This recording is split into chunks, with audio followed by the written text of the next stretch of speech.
Do? Do? Okay, sweet. Oh, so you can hear me. Let's continue. Citizen Sleeper.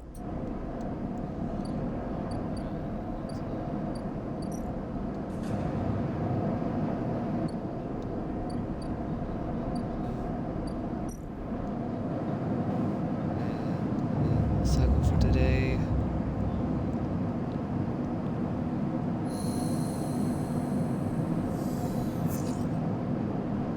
Man, I only have two. So all I can do is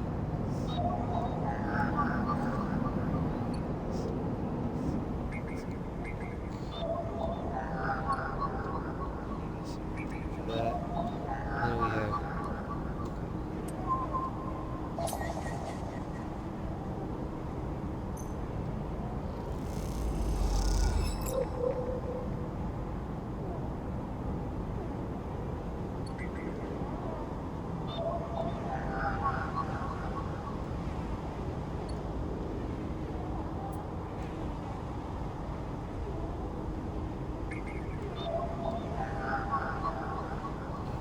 is that not what I need? Oh, it needs a cipher. Okay, but I can now go here.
Agnes crouched in the computing core of the Ember Grass, swearing to herself in winter. She doesn't look up. These shit's completely ruined the core's conductor when they cut it. She goes up a thick fistful of ragged wires. The ship mine they ripped won't even be usable without replacing these. She throws the bundle of wires across the room. Amateurs. There's nothing to repair. We need an entire ship mine. Not exactly the first thing you expect to dredge up from a scrap freighter. She sighs. Fragments, maybe. Sections of a mine, but a complete ship mine? No way. Akita climbs out of the cooling well where the ship mine should be. The space suddenly crowded with her on the same level as you, towering over you as she stood beneath the low curved ceiling. Come on. Nothing to be done down here now. She leads you back through the guts of an amber. Though you could find the way back yourself, the repair process has left you familiar with the cutters and idle secretly laid out all the digital angles and well-known tubes. And Kenneth seems lost in thought. And you focus on the corridors dug in below conduits and passing through bulkheads. Eventually you arrive in the galley, though it's hard to tell. Most of the benches and prep surfaces are covered in half-stripped components and welded hole patches. Akita shoves a box of filters to the floor and sits. There's no way around it. She starts out of nowhere. We need a new ship mine. Where from? Scrap freighter. Or exchange. Hell, find one in the overlooked bathroom. Doesn't matter where, just matters that we get one. She rubs her forehead. It seems I'm about to do something very stupid, but hey, I came here, didn't I? Why not make a run of it? She fixes you with a hard stare. Sleeper, you're all I've got. No crew, no friends, you're it. She looks uncomfortable. I appreciate the time you put in on Amber, and I'm sure she would too if she could. What I'm saying is, if you screw me on this, I will kill you. She leans over and hands you a stack of chits. A big stack of chits. You don't dare to count them. Get me that shit, mine sleeper. Don't make me regret this. She sighs. Look, just get out of here before I change my mind. You slip out of the galley and head back down towards the main lock. As you do, Amber growls and creaks like a caged animal. You reach a hand out to calm her. Time to find Echo ship mine somehow.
Here we go.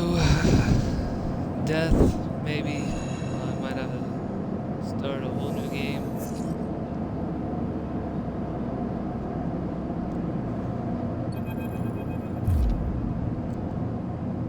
There, sleeper, comes a voice behind you. Don't run. A strike across your back knocks you face down onto the floor. Told you not to run, idiot. He then pulls you up. He's wearing a wide smirk and a slick jacket, and you immediately know he's terrible news. Got all the way out here, and then stayed put. He laughs a cruel laugh. That a sleeper thing? You're up first. You barely hear him. You notice the handgun he has leveled at your chest, and it's hard to take your eyes off of it. He reaches down with his other hand and slips some kind of ring out from a belt loop without taking his eyes off you. Making it to the eye, though. That's pretty good. This place isn't so bad. Bars, markets, people. I pull most of my contracts out of asteroid caves or off of godforsaken moons. He splits the ring into two perfect circles. It's hard to hit civilization when there's so much space to pass through. Who are you? Just a freelancer on a contract. He reaches over to slide the rings around your wrist.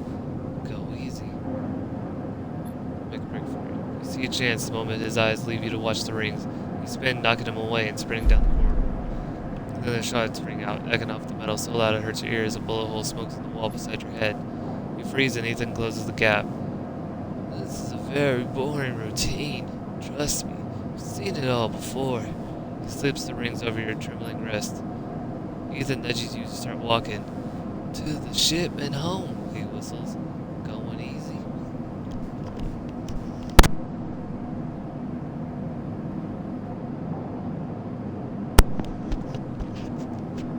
You stumble down the corridor, your hands behind you, mind racing. I heard you. Daddy's at Easonar. They want you home for dinner. Ethan yawns and continues to nudge you down the corridor. Shame to come all the way out here just to head back to Eason right away.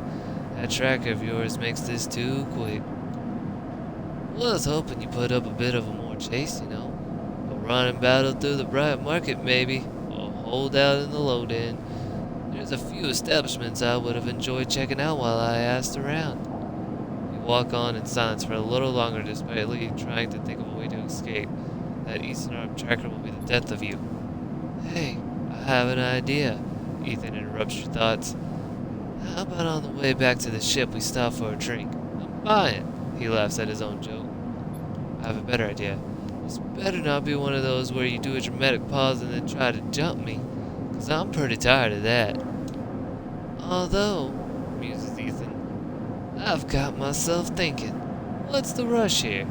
Here we are in one of the most lawless joints in the segregated system. We are heading off for the exit. He pauses, and you trudge on in silence. Okay, here's the idea, starts Ethan. You and me, we make a little agreement. Here are the terms. He turns you to face him. You run or leave, or try to abandon the eye, I shoot you. You plot or scheme, you try to kill me, I shoot you. But, he smiles, you come meet me at an establishment of my choice. Every few cycles, you pay my tab, I don't shoot you. He pauses. You don't pay my tab. He rattles his handgun.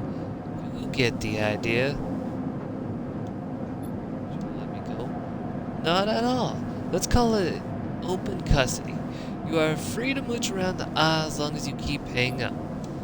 He stretches. You know, I really thought I was gonna have to kill you, but this is so much better. He clicks something at his belt and the rings release from your wrist. I'm gonna see if I can find my old stool at the Compressor Club. Come see me there. He aims a handgun at you, squinting down the sight. Let me just remind you, that body of yours is one big tracker, so don't even think about leaving the eye. I'll know. Ethan turns and strides off down the corridor, slipping his handgun away. The mix of relief and terror you feel is overwhelming. What are you going to do?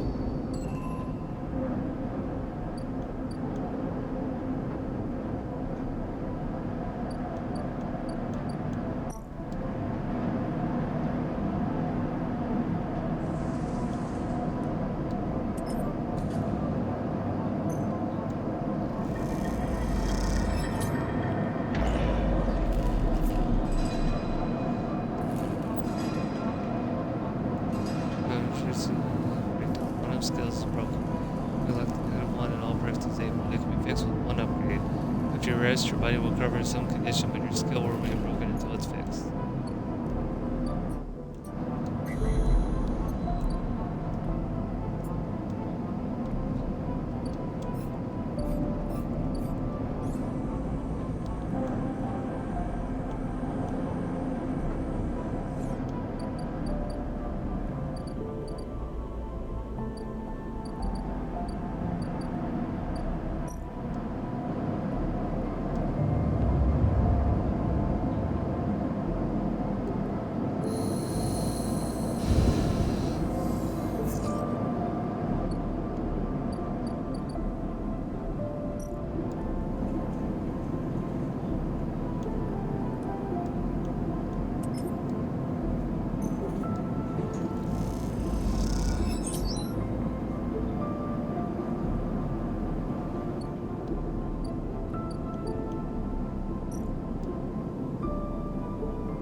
difficult. I very much not used. Strategist.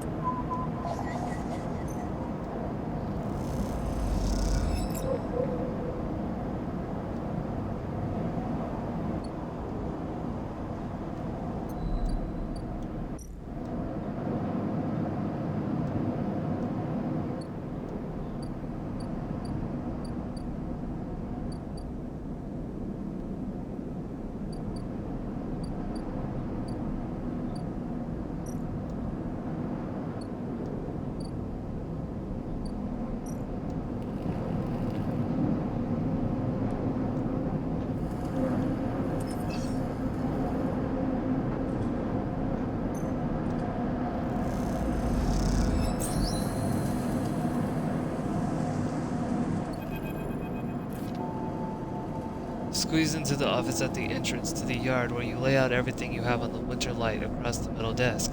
Your makeshift forensic notes glow on Drago's old writing slate, overlapping lines and scrawled annotations.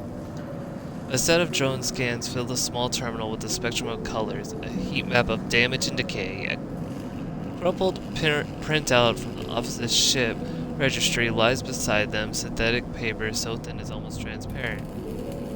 Look at the monitor. Reactor failure. That is the verdict that anyone would have returned after a cursory glance at these stacked heat maps of the remains of the winter light. On the terminal screen, the ship is shown in sections, blotches of color marking the approximate damage the ship sustained. Dominating the view is a single blood-red rose radiating from the ship's fraction drive, a simple story, a catastrophic failure of the drive core, leading to a fatal hull breach, a well-documented failure likely brought on by wear or misuse. But you aren't looking at the rows of the reactor, you are looking at a smaller, paler mark, one that might be easy to miss at first glance. It is thumbprint sized and delicately placed over the control servos for the ship's main extractile airlock. It suggests a controlled shaped explosion, one designed to punch through the hull and allow access to the airlock from the outside. You are looking at it because it's troubling you.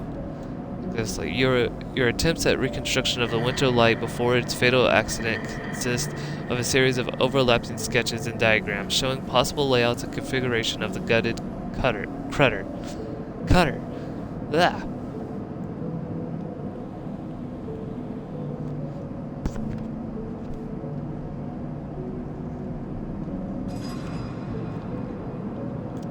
Water for the soul. Water for that soul. This was no off-the-shelf model. It was heavily modified and parts replaced with inventive configurations, the new retrofitted into the old handmade joints and reconditioned filters. This was someone's pride and joy, a lifetime project kept running with care and intuition. It also contained a set of hidden compartments. You missed them at first, where the hull had been thickened, the corners rounded to disguise the change, but they are there. A plan list shows a registration history of the winter light, the gaps between the entries tantalizing Opal.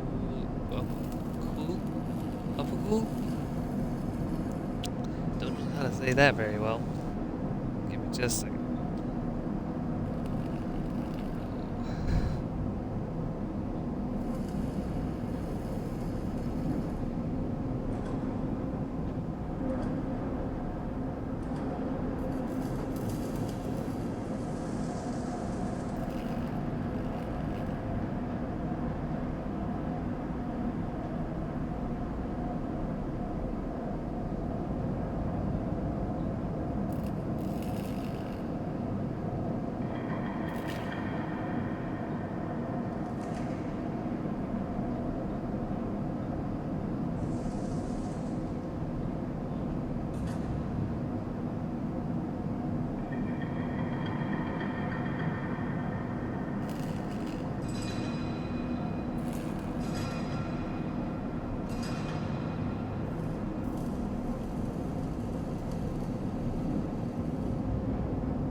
It's definitely not what I'm playing. Hold on.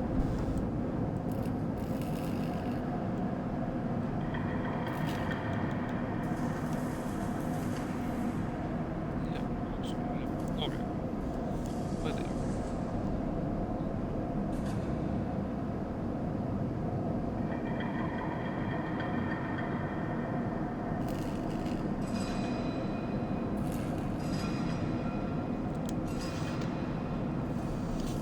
Okay.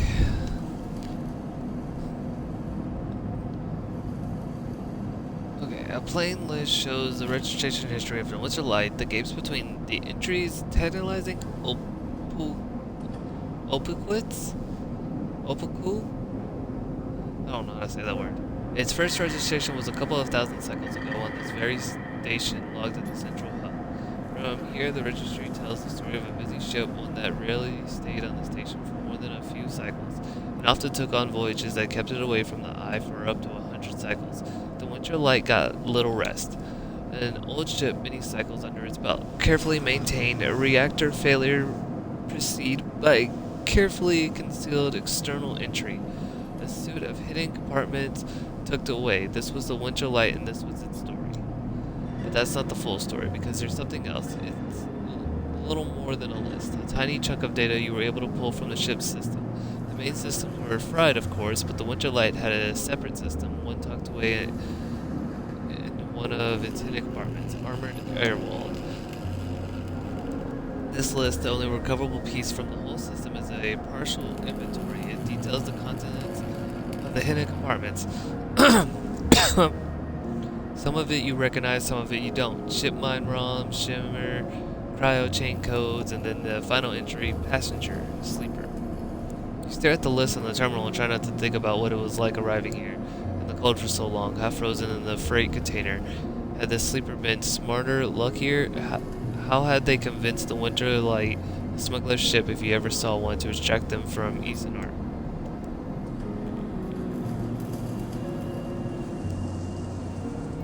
Luckier, you laugh. There had been no remains found in any of the Winter's Light compartments. You had checked. They weren't so lucky, you guess. Not in the end. You hold up a vial of stabilizer to the light. This was all you found in their compartment. A parting gift from Isanart. Well, it won't go to waste now. You put it back in your pocket. This thought still bothers you, though. Two ships carrying sleepers coming into the same yard. Two, one after the other. That feels wrong. You flick back and forth between data sets on the terminal, thinking, and you see that thumbprint again, the mark of someone trying to get in. Someone who entered the Winter Light with precision and speed, and when they were done, left the reactor to clean up the rest. The thought of that person makes you shiver. Suddenly, the office door creaks open. Drago stands in the doorway staring at the equipment and notes you have assembled. What's all this? He snatched the slate from the desk faster than you realized he could move.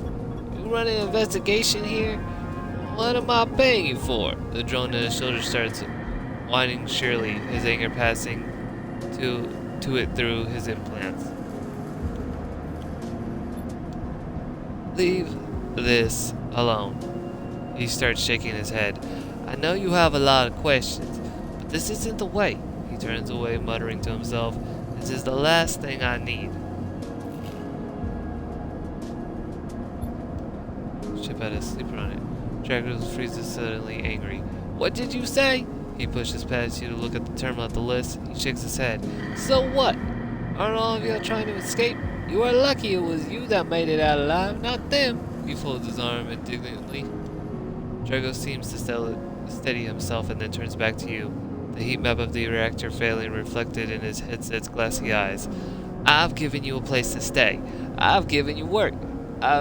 He stumbles over the words, unsure what to say.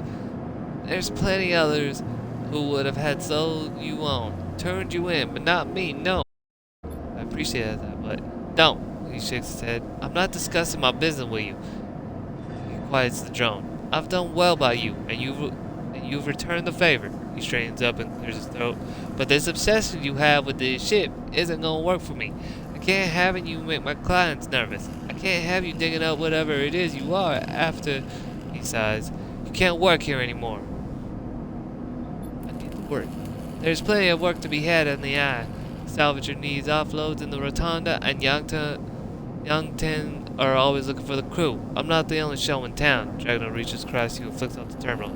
As the lights of the monitor dies, a kind of eerie calm falls on both of you. Whatever this was, it is done. You made it out, Sleeper. That means you have to move on. And you want me to meet them? He shakes his head. We are done here. In the dark, Drago's headset glints, and you wish for a moment you could see his eyes and meet them. Maybe then he would understand. You get up from the desk, and Drago gathers the notes, stuffing them into a pocket of his overalls. He opens the door for you, his headset as expressionless as always. You can't stay in the container. You can stay in the container. I won't take that from you. Don't come back. His tone is final, definite, with an edge of disappointment. You walk out of the office and then out of the yard, not stopping to look back. You leave the yard, thumbling the vial in your pocket, knowing that this, at least, guarantees you a little more time. As you walk, your mind once again drifts to that person who killed the Winter Light, and whether or not that person will come for you.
A glimmer in the dark catches your eye as the orb of Hunter's head appears in the distance. It's looking for you.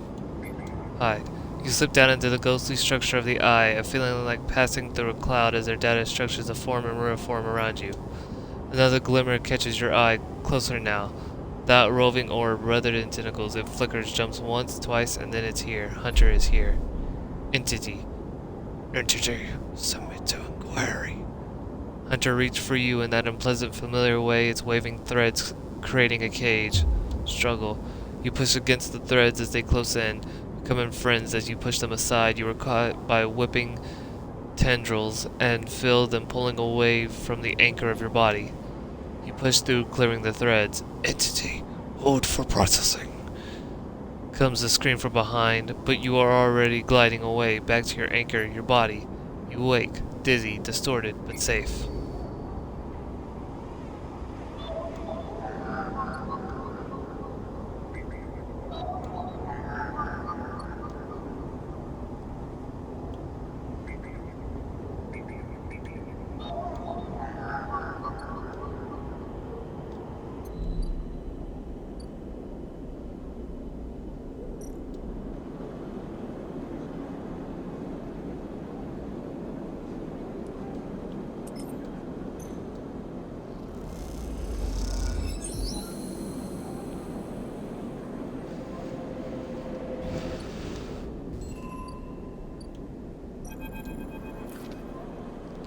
Next comes the call from the enforcer at the door. You shuffle down the flickering hallway towards the open apartment door. You keep your head down and your shoulders high in the queue, trying not to bring attention to yourself.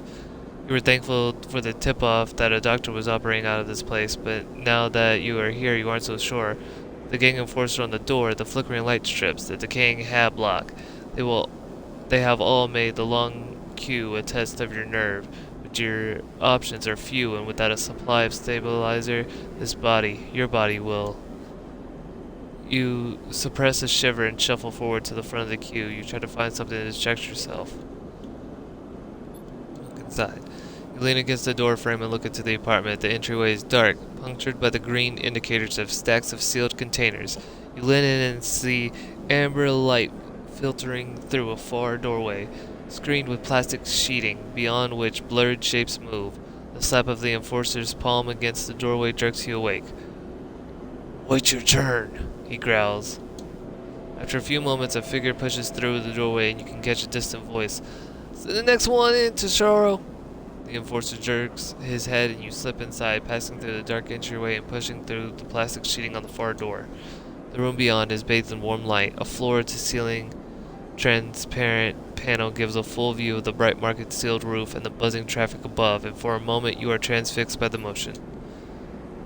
"Come, sit," calls a sharp voice, and you see a silhouetted figure turn away, replacing the plastic sheeting over the frame of a simple folding bed. You make your way across the room. The figure turns, and as they do, you see an expression of confusion flash across their features. They open their mouth as if to speak. They blink and then quickly regain their composure. "Please, sit." The gesture to the bed then turned to an open case of tools on the table. "You sit." Simon turns, a compact diagnostic scanner of some kind in their hand. They hold it to their eye. "Remain still, please." Their tone is clipped and businesslike. You stare ahead, still dazed from their expression when you first entered. Fear, recognition, sadness unmistakably etched across their face. "How long have you been on the station?" Hold on. I think he needs more of a better voice than that. How long have you been on the station? They asked, the scanner still to their eye. A few cycles.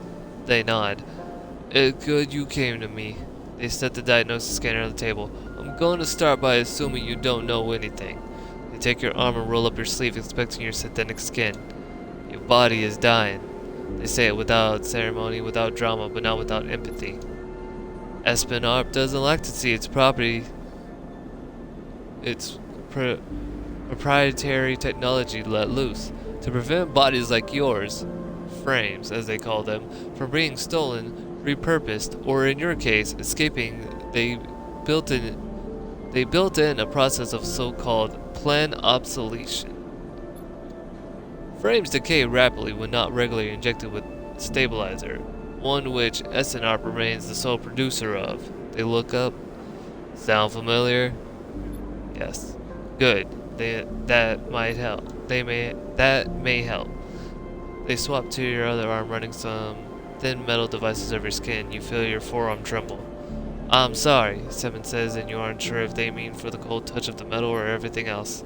"Emulations like you, sleepers as most people know you, aren't classified as people in any of the cigarette systems. You have no rights, no status." They focus hard on the expression of your arm. "And Eastern Art has no reason to release stabilizers into the market." Simon looks up as if to apologize again, but they stop themselves. I know little of this is of use to you." They turn away, disassembling the metal instrument and cleaning it. Silence fills the room as Sabine works, and then the silence gives way to tension. You stare at their back, willing them to say something, anything.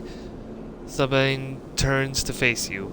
"I may be able to help." They sigh, and you see the darkness under their eyes. Hear the fatigue in their voice. They gesture to the door. "You saw Tashara outside." You nod. "He works for my benefactor, Yatagan. They are influenced in the low end. They give me this space to work, run the door, and take the profits. At the same time, I have to fix up their enforcers, tend to their implements, sew up their wounds." They look away. "But Yatagan has connections. Smugglers from the Starward Belt. Mercenaries working for the corporations on Ember. If they can source the stabilizer, maybe you'll have a better chance." Sabine sets down their notes complete. This is dangerous, and it'll be expensive, but I think we can do it. Thank you. Sabine walks down to the window, their face dappled by the shadows of passing drones. Let's just see if this works first. I'll let you know when I have a lead. You nod and leave, Sabine still staring out unmoving. When you reach the lower level of the market, you look back up through the panels of the roof to see if you can see their face, but the room looks dark against the lights of the market. You duck your head and walk off into the crowd.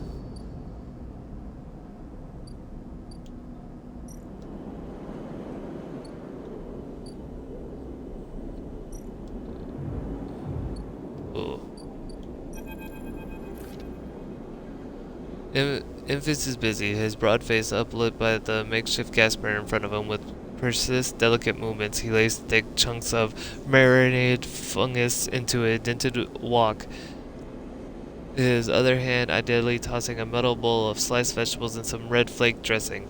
The smell is incredible.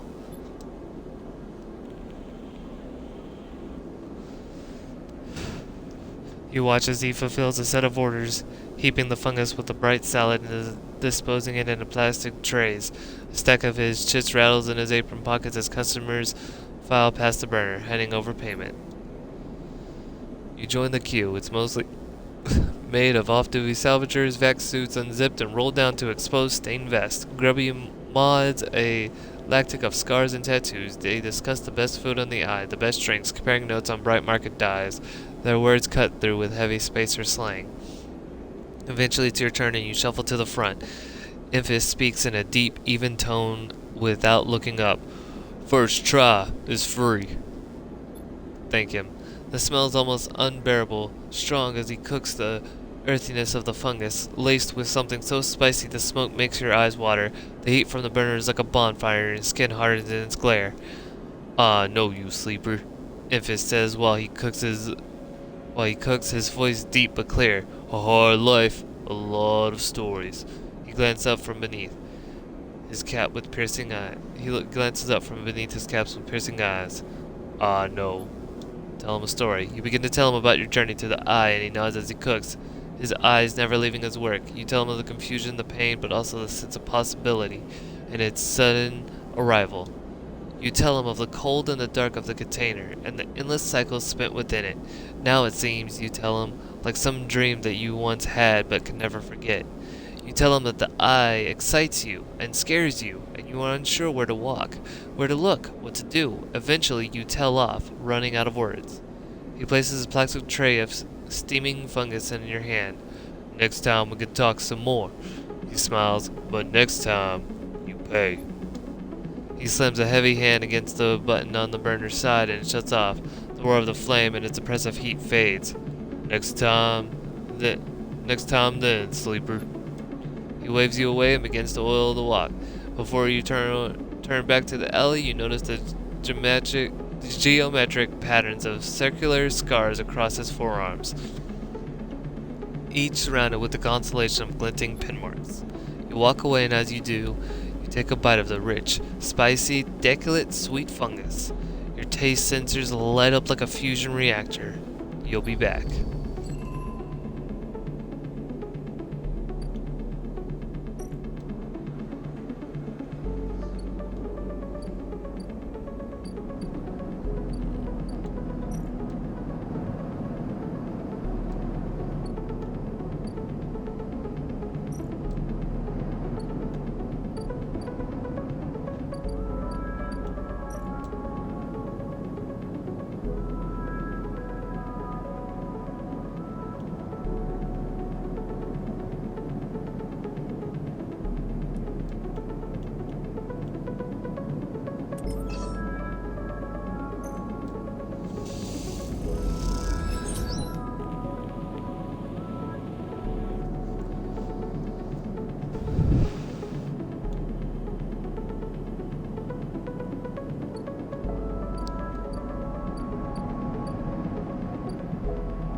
not looking forward to whatever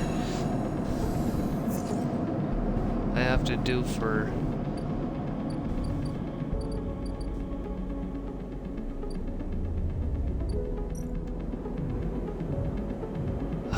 58. Okay.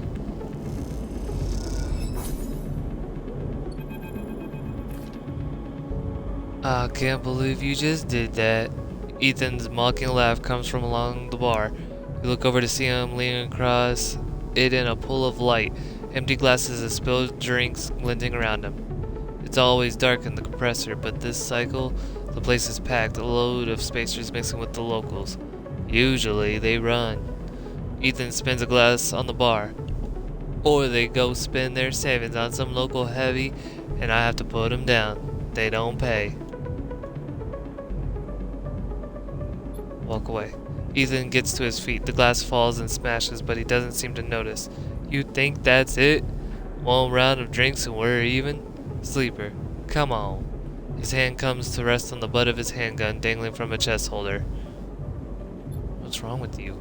Ethan laughs hard and the people around him turn to see what's happening. You think this is on me? I think someone in your position might have a better idea of how this all works. I'm a freelancer, Sleeper, just like you. We both signed a contract with Eastern Arp, didn't we? The difference is that my word means something. He closes the gap, stunning a little. What did you think? You could just run away from your contractor, your debt? You could just steal that natty little body of yours and take it for a joyride? Play human for a cycle or two? You don't understand. It's you, Sleeper, that don't understand. Some of us pay our debts, but it's all the harder because of idiots like you. Though, I should thank you, Ethan nods his head heavy, for giving me such an easy job. I'm used to outlaws, you know. Real bounties. If I knew catching sad little escapees like you was so easy, I would have changed clients ages ago. Someone shouts from the back of the bar for Ethan to shut up. He holds up a finger in that general direction without turning around. Shoot me or let me leave. Oh, I see. Toughening up here. He gestures wildly at the crowd. Thumbs up or thumbs down, folks. Most turn back to their drinks, no longer interested in this tired show. Ethan mutters insults as he walks back towards the bar. Ethan sits heavily back down on his stool and searches through his glass for one with something left in it. The thing is, Sleeper, I could find anyone anywhere. It's actually wild that you haven't figured it out. That body isn't yours and it will always betray you, no matter what you do. Or, no matter what, my bad. He finds a glass and downs the contents. So please, go. I'll catch up with you whenever I need another. He laughs and taps the bar for a fresh drink. Leave. You turn on your heel and are out of the cloying dark and the sweat stench of the compressor. You walk hard and fast down the walkway, anger driving your footfalls into the metal of the rim like hammers. Yeah, I was not about to, go on.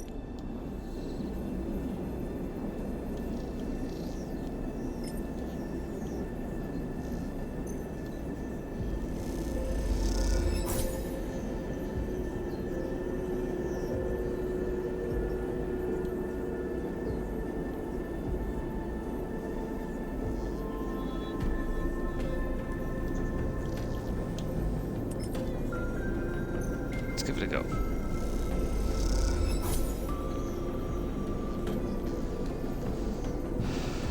Sweet.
Unless I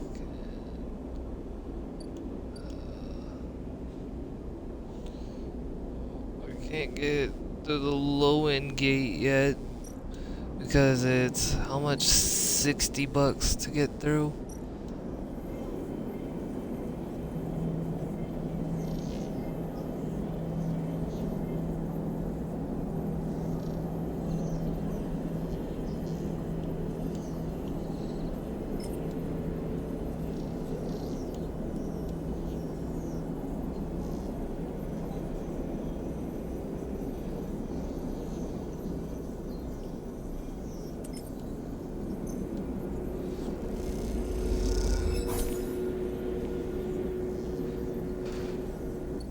Hells yeah.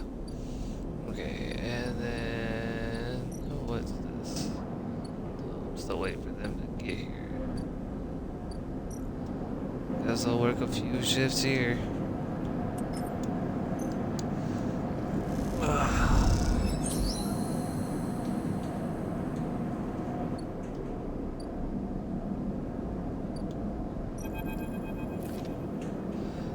The Grawl slides from the bottle into the lumpy recycled glass, a pale grassy yellow under the overlook's warm lights.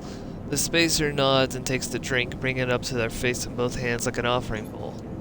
This is the good stuff. The stuff Talia says is aged in wooden caskets, stored in some closed-off part of the old station, among quartered wires and softly looping systems, though sometimes it is hard to tell if Talia is joking. Either way, you like pouring this stuff. It gets on your fingers, and if you rub them together, you can smell the mossy drink, cut through with aniseed, mushrooms, wood as the alcohol evaporates. You'll like those who order it too. The aged Grawl is kept beneath the bar, open to order only by those who know it's there. Like the quiet spacer sitting at the bar right now. You pull a rag from your overalls and wipe down the bar. The Grawl smells lifting, then disappearing into the stall station air. The overlook is quiet this cycle. The salvagers busy offloading the regulars, likely at the Ort Exchange or queuing for work at the Havenage shipyards. You are in the right mood for a quiet shift. Some cycles drag along. They overlook empty and claustrophobic. There we go. Claustrophobic. But this one has caught you just right, and in this moment some kind of calm has descended as you tinker away at the bar, lighting up the bottles as your thoughts expand to fill the space. Suddenly you hear a heavy clinking at the door. It creaks open and a huge cylindrical metal tank tumbles through, slamming into the floor. Shit. Talia breezes in from behind it, a whirl of hair and bright eyes. Shit, shit, shit. Talia? Sleeper! She ducks behind the bar and comes over. Can you help me with this? You look at this huge metal tank suspiciously. How did you get that up here? Talia puts a hand on her hip. Are you gonna help me or what? You come around the bar and get to the one side of the tank. Okay, says Talia. On my count. 1, 2, 3. You both heave the tank up to standing somehow. You hold it in place, struggling to keep it steady. Where's this going? In the back, comes a voice from behind the tank. Somehow you manage to lug the huge thing into the back room, where you place it into one corner, dwarfing the rest of the continents into the cramped space. As you do, you hear a crunch. You stand back and look at the expired rations oozing out from under the tank. Oh shit. Talia looks at you apologetically. I knew you liked those.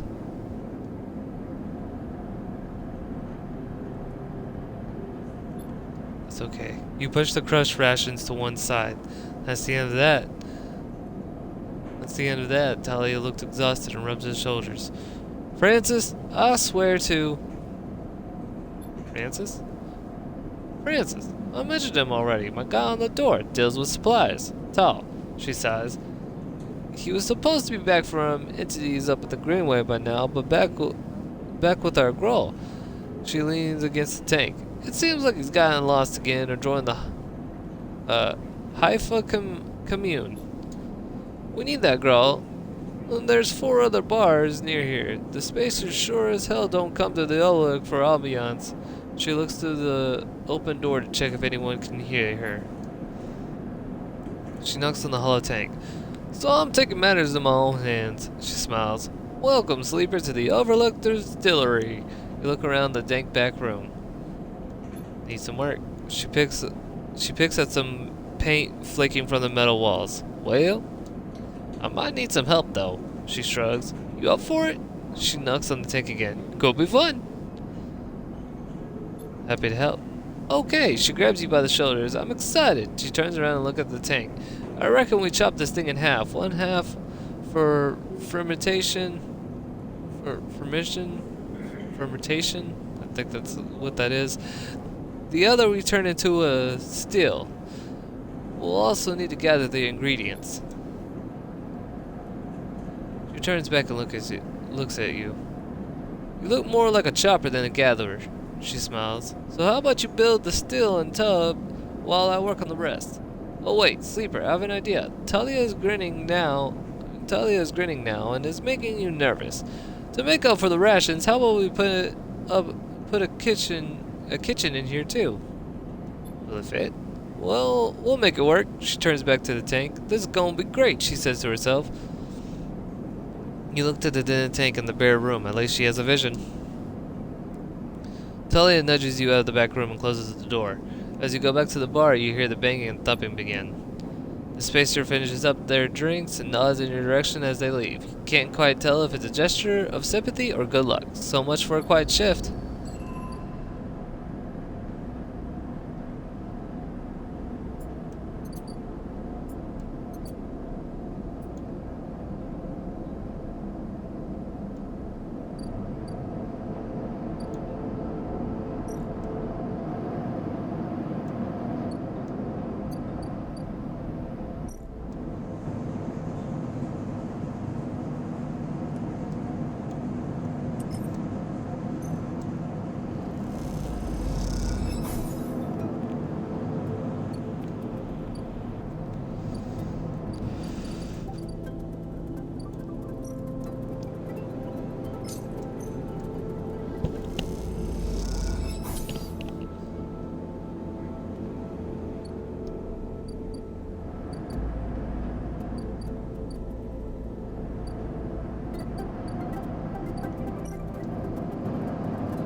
They're doing this.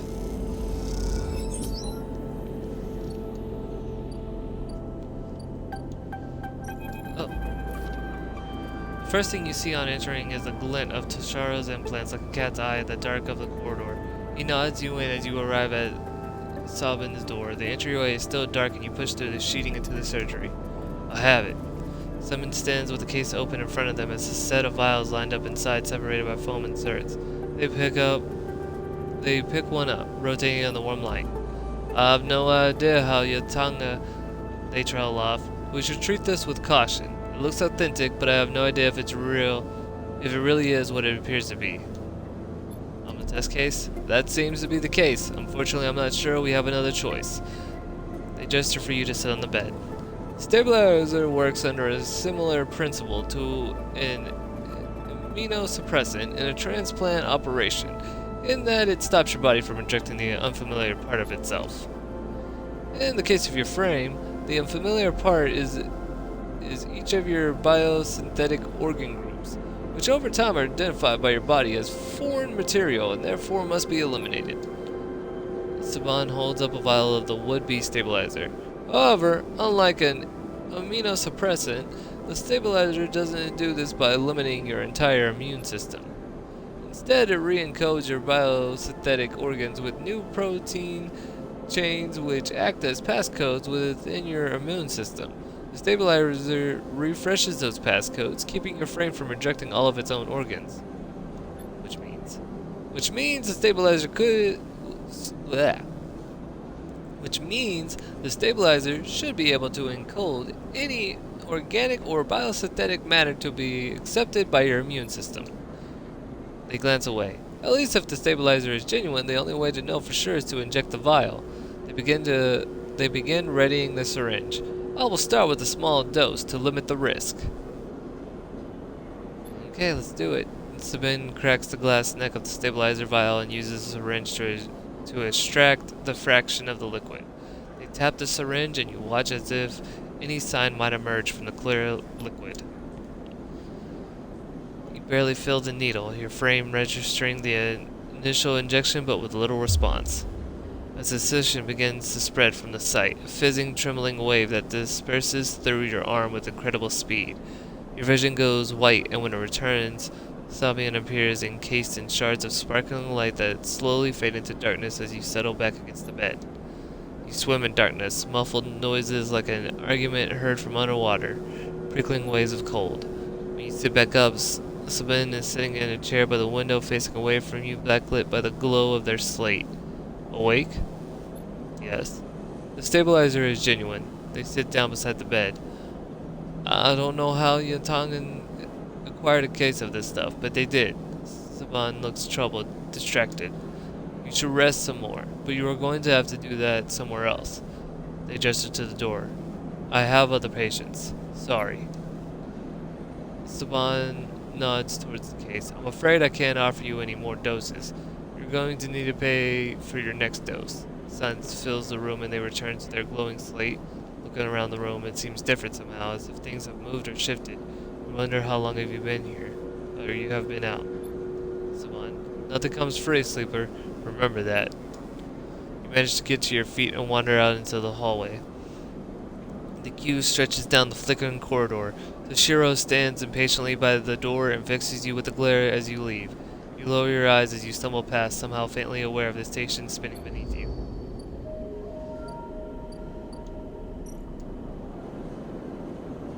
Oh, shitty titty. That's gonna be a lot of money.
Alright.